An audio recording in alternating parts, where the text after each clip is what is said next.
오늘도 하나님의 말씀을 사모하여 말씀 앞에 나오신 여러분들을 주님의 이름으로 축복합니다. 오늘은 예레미야 1장 1절에서 10절까지 말씀으로 하나님이 부르실 때라는 제목으로 말씀 증거하겠습니다. 우리 생각에는 하나님이 쓰시려고 부르시는 사람은 외모와 능력이 뛰어나고 자기 분야에서 성공하고 유명해진 사람일 거라고 생각합니다. 세상에서도 인류 회사들은 수많은 경쟁을 뚫고 최고의 실력을 갖춘 사람들을 사원으로 뽑습니다. 그런데 성경을 보면 하나님의 부르심을 받은 사람들은 집을 짓는 건축자들이 손에 들었다가 아무데도 쓸데없어 버린 돌과 같이 세상에서 가난한 자, 소외된 자, 이름 없이 사는 사람들이 훨씬 많습니다. 세상에서 잘나고 똑똑한 사람들은 자기를 나타내려는 욕심 때문에 하나님의 말씀에 순종하지 않고 오히려 하나님을 욕되게 만듭니다. 그러나 아무것도 자랑할 것이 없는 사람들은 온전히 하나님만 의지하고 하나님만 나타냅니다. 오늘 예레미야가 그런 사람 중에 하나입니다. 하나님은 예레미야를 찾아가셔서 말씀하셨습니다. 내가 너를 모태에 짓기 전에 너를 알았고 내가 배에서 나오기 전에 너를 성별하였고 너를 여러 나라의 선지자로 세워노라. 예레미야는 아나돗에 사는 제사장 hil기야의 아들이었습니다. 그의 조상은 한때 다윗 왕국에서 최고의 제사장이었던 아비아달이었습니다. 그런데 아비아달은 다윗 왕의 노년에 그를 배반하고 아도니아 왕자 편에 서서 반역을 꾀하다가 솔로몬이 왕이 된 후에 제사장 자리를 박탈당하고 예루살렘에서 쫓겨나 죽을 때까지 고향 땅 아나돗에서 나오지 못했습니다. 예레미야는 패망한 가문의 자손이었고 예루살렘과는 상관이 없는 변두리 출신으로 중앙에서는 잊혀진 존재였습니다. 그런데 하나님은 그런 예레미야를 부르시고 하나님을 대신하여 말씀을 전하는 선지자로 세우셨습니다. 그런데 놀라운 사실은 하나님은 우리를 어쩌다가 만드셨거나 우연히 만드신 것이 아니라 어머니가 나를 임신하기도 전에 이미 내 인생을 계획해 놓으셨고 출산하기도 전에 나를 구별하여 사명자로 세웠다고 말씀하십니다. 그러므로 우리의 인생은 하나님의 계획이며 디자인입니다. 하나님의 최고의 작품입니다. 하나님 나라의 일을 맡기시려고 우리를 부르실 때는 하나님에게는 결코 실수가 없고 후회하심이 없으십니다. 정말 그 사실을 믿으신다면 왜 남들과 비교하면서 자신의 처지를 비관하고 불평하십니까? 각 사람에게는 장점과 단점, 강한 점과 약한 점이 고루 섞여 있습니다. 세상의 기준으로 보면 금수저와 흙수저도 있습니다. 이렇게 하나님의 섭리는 당장에는 이해할 수 없을 때가 많습니다. 왜 나를 이렇게 만드셨는지, 왜 이런 환경과 자리에 두셨는지, 그러나 하나님에게는 무슨 뜻이 있으시겠지 라고 하나님의 선하심을 믿으며 주어진 삶에서 하나님의 뜻과 영광을 위해 하루하루 살다 보면 어느 순간 지난 날을 돌아보며 하나님이 그 때문에 나를 이 길로 인도하셨구나. 하나님이 나를 이렇게 쓰시려고 이런 모습으로 세상에 보내셨구나 고백하게 될 것입니다. 내가 가진 장점과 은사들은 약한 자들을 돕고 필요한 자들에게 나누어 주어 하나님의 뜻을 이루고 하나님 나라를 세우는 데 쓰라고 주신 것입니다. 단점과 약점은 나의 부족함과 연약함을 깨닫게 하고 다른 사람의 도움을 받아들이게 함으로 나를 겸손하게 만들어 줍니다. 그리고 무엇보다 하나님의 능력은 나의 약한 것들을 통해 나타납니다. 나의 약함과 단점, 핸디캡 때문에 하나님이 살아계시고 나와 함께 계시는 것을 경험하게 됩니다. 그러므로 어떤 모습과 환경, 어떤 자리에 있든지 거기에는 하나님의 뜻과 계획이 있습니다. 하나님의 뜻은 하늘이 땅보다 높음 같이 우리의 생각과 다릅니다. 하나님의 온 우주 안에서 하시는 일을 보면 하나님의 생각이 얼마나 깊고 섬세하신지를 깨닫게 됩니다.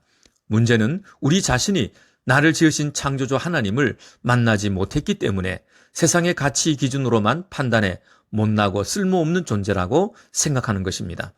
최고의 축복은 내가 세상에 태어난 것이 하나님의 부르심이라는 사실을 아는 것입니다. 하나님의 부르심은 갑자기 하루아침에 이루어지는 것이 아니라 모태에서 만들어지기도 전에 하나님께서 나를 위해 계획하시고 준비해 놓으신 것입니다. 내가 세상에 태어난 것도 지금 이 자리에 있는 것도 하나님의 부르심이라는 것이 믿어지고 깨달아지면 그때부터 내가 어떻게 살아야 하며 무엇을 해야 합니까? 라고 하나님께 묻게 됩니다. 하나님의 부르심을 소명이라고 부른다면 내가 무엇을 해야 하는가를 깨닫는 것은 사명입니다. 사명은 라틴어로 미시오인데 뜻은 보내다입니다. 모든 사람은 각자가 지금 있는 그 자리가 하나님이 보내신 사명이 있는 곳입니다. 특별한 일을 위해 특별한 사람만이 사명자가 되는 것은 아닙니다. 여러분이 일하는 곳, 여러분의 발길이 머무는 곳, 여러분이 지금 만나고 있는 그 사람이 하나님이 보내신 곳이며 거기에 사명이 있습니다. 하나님의 부르심을 들었을 때 예레미야는 기뻐하기보다는 두려움과 슬픔으로 탄식했습니다. 슬프도소이다. 주 여호와여 보소서. 나는 아이라 말할 줄을 알지 못하나이다. 그가 하나님의 부르심을 받을 때는 요시야 왕 13년인 BC 626년 그의 나이 20살 때였습니다. 아직 모든 면에서 삶의 경험이 부족한 애송이에 지나지 않았습니다. 우리는 소명에 있어서 고통과 어려움을 숨기려 하면 안 됩니다. 나의 약점과 한계를 분명히 알고 인정해야 합니다. 그럴 때 하나님을 의지하고 하나님의 도우심을 구하게 됩니다. 하나님은 예레미야에게 너는 아이라고 말하지 말라. 내가 너를 누구에게 보내든지 가며 내가 무엇을 명령하든지 너는 말할지니라고 말씀하셨습니다. 내가 어디로 갈지도 무슨 말을 해야 할지도 다 내가 해줄 것이니 너는 아이라고 핑계대지 말라는 것입니다. 하나님이 우리에게 맡기신 일은 시작부터 끝까지 하나님이 책임져 주십니다. 하나님이 우리에게 일을 맡기실 때 내 약점과 부족함을 다 아십니다. 그러나 모든 능력은 하나님에게 있습니다. 우리는 다만 하나님만 믿고 의지하면 된다는 것입니다.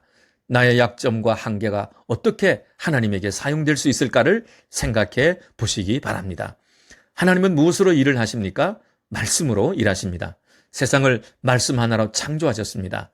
하나님의 입에서 나온 말은 말씀하신 대로 이루어집니다. 우리가 할 일은 하나님의 말씀대로 순종하기만 하면 되는 것입니다. 문제는 내게 능력이 없는 것이 아니라 믿음이 없어서 순종하지 않기 때문입니다. 제 목회의 멘토이신 방지일 목사님이 항상 하신 말씀이 있습니다. 문제는 능불능이 아니라 신불신이다. 내게 능력이 있고 없고는 문제가 되지 않고 하나님을 믿느냐 믿지 않느냐가 문제라는 것입니다. 하나님은 말할 줄 모른다는 예레미야의 입에 손을 대시면서 보라 내가 내 말을 내 입에 두었다 하셨습니다. 하나님은 우리의 약점을 만지시고 하나님의 능력으로 채워주십니다. 하나님은 8절에서 예레미야에게 두 가지 약속을 하십니다. 하나는 두려워하지 말라는 것입니다. 부르심을 받은 사람에게 가장 큰 적은 두려움입니다. 두려움을 이겨내는 것은 하나님이 날 사랑한다는 믿음뿐입니다. 아무리 폭풍이 불며 물결이 넘친다 해도 하나님 아버지 품 안에 안겨있는 나를 해치지 못합니다. 두 번째는 내가 너와 함께 하겠다는 동행의 약속입니다. 힘든 일을 피하도록 건너뛰도록 하시겠다고 약속해 주시지 않았습니다. 다만 어떤 환경, 무슨 일에도 내가 너와 함께 하겠다고 하셨습니다. 너의 약점과 한계, 핸디캡, 내 힘으로 불가능하다는 것은 다 알고 있어. 그런데 내가 너와 함께 할 거야.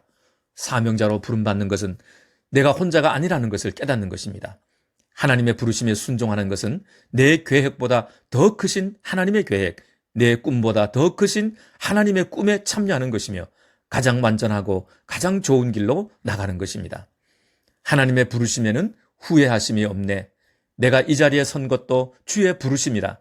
하나님의 부르심에는 결코 실수가 없네. 나를 부르신 하나님의 신실하심을 믿네.